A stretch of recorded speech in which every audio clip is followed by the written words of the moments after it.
नेवासा तालुक्यातील वारकरी संप्रदाय व सकल हिंदू समाजसेवकांच्या वतीने राष्ट्रवादी काँग्रेस शरद पवार गट संबंधित विकास लवांडे यांच्या विरुद्ध कठोर कायदेशीर कारवाईची मागणी करण्यात आली आहे।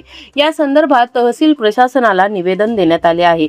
निवेदनानुसार दिनांक 16 एप्रिल 2026 रोजी घेतलेल्या पत्रकार परिषदेत विकास लवांडे यांनी महाराष्ट्रातील 20हून अधिक संत महंत यांना घुसखोर असे संबोधल्याचा आरोप करण्यात आला आहे। तसेच कोणताही ठोस पुरावा किंवा अधिकृत न्याय निर्णय नसताना अशा प्रकारची विधाने केल्यामुळे वारकरी संप्रदायाच्या भावना दुखावल्या गेल्याचा दावा करण्यात आला आहे।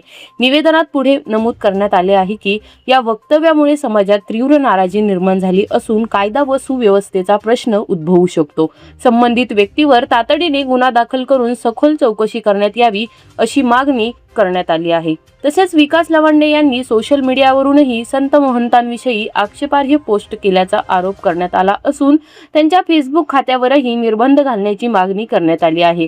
या प्रकरणात संभाव्य कायदा व सुव्यवस्थेच्या पार्श्वभूमीवर प्रशासनाने प्रतिबंधात्मक उपाययोजना कराव्यात, तसेच आवश्यक असल्यास गृह मंत्रालयाच्या निदर्शनास ही बाब आणावी अशी विनंती निवेदनाद्वारे करण्यात आली आहे। दरम्यान या आरोपांबाबत विकास लवांडे किंवा संबंधित पक्षाकडून अधिकृत प्रतिक्रिया अद्याप समोर आलेली नाही। प्रशासनाच्या पुढील भूमिकेकडे सर्वांचे लक्ष लागले आहे। यामध्ये सर्व वारकरी बांधव, वारकरी महाराज मंडळी आणि सकल हिंदू समाजातील सर्व घटक या ठिकाणी ज्या कारणाकरिता एकत्रित झालेलो आहोत, आपणा सर्वांना ठाऊक आहे की मागच्या काही दिवसापासून राजकारणातील काही लोक संतांबद्दल आक्षेपार्ह वक्तव्य करत आहेत, वेगवेगळी गरळ ओकत आहेत, काही ना काही आरोप करत आहेत। त्यातील प्रमुख आरोप त्यांचा हा आपल्याला दिसून येतो की वैदिक सनातन हिंदू धर्म हा वेगळा आहे आणि वारकरी संप्रदाय हा वेगळा आहे। पण त्यांना ठाऊक असलं पाहिजे की वारकरी संप्रदायाचा पाया ज्यांनी रचला, असं आपण म्हणतो ज्ञानदेवी रचला पाया, त्या ज्ञानोबरायांनी ज्ञानेश्वरी या ठिकाणी जी रचना केली, त्या ज्ञानेश्वरीच्या आरंभालाच ओम नमोजी आद्या पुढचं पद आहे वेद प्रतिपाद्या, म्हणजे वेदाच्या प्रतिपादनाचा विषय असलेला जो परमात्मा त्याला मी वंदन करतो। आणि वेदाविषयी आपली निष्ठा कितीतरी ठिकाणी ज्ञानोबरायांनी प्रकट केलेली आहे। तैसा प्रतिपाद्य जो ईश्वरू तो व्हावया लागी गोचरू, श्रुतीचा म्हणजे वेदाचा, श्रुतीचा निरंतरू अभ्यासू करणे आणि अहितापासून काढिती हित देऊनी वाढविती नाही श्रुती परवती माऊली जगा, वेदासारखी आई दुसरी नाही असं ज्ञानोबरायांनी म्हटलं। आणि ज्ञानोबरायांचं अनुसरण करणारे सर्व वारकरी संत हे वेदाचं अनुसरण करणारे आहेत। वेद मार्गे मुनी गेली त्याची मार्गे चालिलो, तुकोबराय देखील म्हणतात वाचा बोलो वेद नीती करू संती, केले ते वेदाचा तो अर्थ आम्हासीच ठावा, इरांनी वाहवा भार माथा। वारकरी संप्रदाय हा वैदिक सनातन हिंदू धर्माहून वेगळा नाही, तर वैदिक सनातन धर्माचीच एक सुधारित शाखा म्हणजे हा वारकरी संप्रदाय आहे। त्यामुळे अशा या वक्तव्याने आपण या धर्मामध्ये फूट पाडण्याचं काम करत आहोत हे या लोकांना ठाऊक नसावं किंवा ठाऊक असूनही मुद्दाम या धर्मामध्ये फूट पाडावी म्हणून याची वक्तव्य केली जात असावी। आणि दुसरी गोष्ट, या वारकरी पंथातील जे साधू संत की ज्यांनी आपलं आयुष्य या संप्रदायाच्या वृद्धी करता, रक्षणा करता, प्रचार प्रसारा करता वेचलं, त्यांच्यावरती देखील अत्यंत गलिच्छ भाषेत म्हणजे यांनी घुसखोरी केली, हिंसेला प्राधान्य दिलं वगैरे बोलल्या जातं।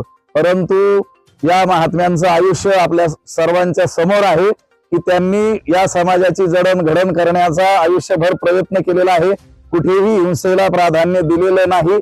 आणि घुसखोर म्हणजे काय, आम्ही त्या दिवशी बोललो, काय बाहेर देशातून आले किंवा अन्य धर्मातून येऊन त्यांनी घुसखोरी केली। बरं, घुसखोर म्हणण्याचा यांना अधिकार काय? वारकरी संप्रदायातील जे संत लोक आहेत, जे श्रेष्ठी आहेत, आमचे आचार्य लोक आहेत, ते ठरवतील या संप्रदायामध्ये घुसखोरी कोणी केली।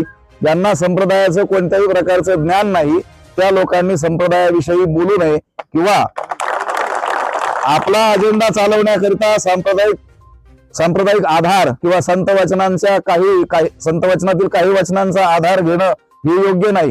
संपूर्ण ग्रंथ पहा आणि संपूर्ण ग्रंथ बघून मग ठरवा की हा संप्रदाय नेमका कोणता आहे। आपल्या सर्व संतांनी वेदाचं अनुसरण केलं आणि सांगितलं आम्ही जे बोललेलो आहोत ते वेदातीलच बोललेलो आहोत, फक्त तुम्हाला कळेल अशा सोप्या भाषेत बोललेलो आहोत। वेद विरोधी संत कधीही बोललेले नाहीत आणि वेद विरोधी बोलणाऱ्यांना तुकाराम महाराजांनी तर खरपूस भाषेत त्यांचा समाचार घेतलेला आपल्याला दिसून येतो। वेदबाह्य लंड बोले तो पाषांड, त्याचे काळे तोंड जनामध्ये असं म्हटलेलं आहे। आणि तो भ्रष्ट सुतकिया खळ असं त्याला दूषणं दिलेले आहेत. त्याच्यामुळं या लोकांनी जे आरोप साधू संतांवरती केले त्याच्या निषेध म्हणून आम्ही सर्व वारकरी मंडळी, ज्येष्ठ श्रेष्ठ मंडळी या ठिकाणी जमलेले आहोत आणि शांततेच्या मार्गाने म्हणजे रामकृष्ण हरी भजन करत वारकरी या ठिकाणी आलेले आहेत. वारकरी कधीही कायद्याचं उल्लंघन करत नाहीत, कायद्याचं पालनच करतात. म्हणून शांततेनं या ठिकाणी तहसीलदार साहेबांना, त्या ठिकाणी PI साहेब आहेत त्यांना निवेदन देण्याकरिता आपण सर्व या ठिकाणी एकत्रित झालेलो आहोत. आपण त्यांना निवेदन देऊया आणि त्या व्यक्तीवरती कडक कारवाई कायद्याच्या मार्गाने व्हावी अशी विनंती त्यांना करूया. रामकृष्ण. अशाच नवनवीन व्हिडिओजच्या अपडेटसाठी आम्ही नेवास्कर न्यूजला सबस्क्राईब करून बेल आयकॉन दाबायला विसरू नका.